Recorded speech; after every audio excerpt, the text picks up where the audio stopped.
অন্তর্বর্তীকালীন সরকার তার অনেক কিছু শোনে। আবার 200 ছাত্র গিয়ে যখন সচিবালয়ের সামনে গিয়ে বলে আমরা পরীক্ষা দিব না, তখনও সেটা শোনে। তারপর এই জন্য আমার প্রশ্ন হচ্ছে আসলে কার হাতে ক্ষমতা। এবং আমার মাঝে মধ্যে প্রশ্ন জাগে, ডক্টর মোহাম্মদ ইউনূস সাহেব, যার প্রতি যথাযথ সম্মান এবং শ্রদ্ধা আমার আছে, বরাবরই ছিল, আমার মাঝে মধ্যে মনে হয় তিনি কি আসলে জিম্মি কিনা, সেটিও আমার মনে প্রশ্ন জাগে। বা এটি তার এজেন্ডা কিনা, তাদের মাধ্যমে তিনি বাস্তবায়ন করছেন কিনা, সেটিও প্রশ্ন জাগে। আসলে ক্ষমতাটা কার হাতে, সেটি নানা একটা বড় প্রশ্ন। কদিন আগে একজনের বক্তৃতা শুনছিলাম আমি, যে সামাজিক যোগাযোগ মাধ্যমে বাংলাদেশে বসেই বক্তৃতা দিচ্ছিলেন।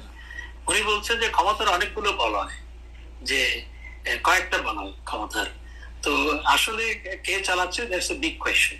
শেখ হাসিনা দেশ ছাড়া, খালেদা জিয়া চিকিৎসার কারণে দেশের বাইরে, তারেক জিয়ার বিরুদ্ধে মামলার পাহাড়, তাহলে মানে ইউনূস তো ফাঁকা মাঠে একা গোল করে যাচ্ছেন।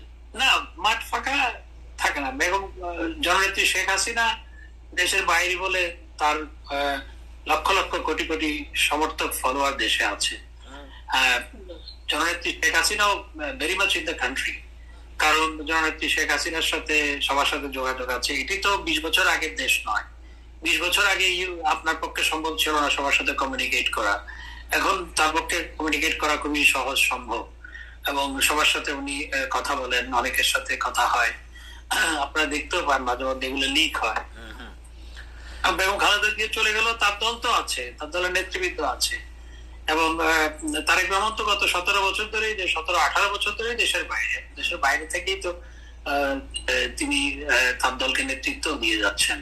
সুতরাং জননেত্রী শেখ হাসিনা দেশের বাইরে, বেগম খালেদা জিয়া চিকিৎসার জন্য বাইরে গেছেন, তারেক রহমান দেশের বাইরে, এই জন্য খুব পুলকিত হওয়ার কোনো কারণ আমি, অর্থাৎ যারা এখন দেশ চালাচ্ছে তাদের খুব পুলকিত হওয়ার কোনো কারণ আমি দেখি না।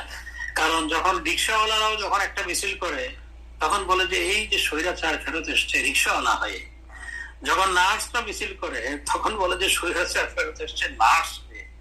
যখন আপনার মাজারের যারা ভক্ত খাদেন, তারা যখন মিছিল করে, বলে এই স্বৈরাচার ফেরত এসছে আপনার মাজারের খাদেম হয়ে। সুতরাং ওনারা তো সবার মধ্যেই শেখ হাসিনাকে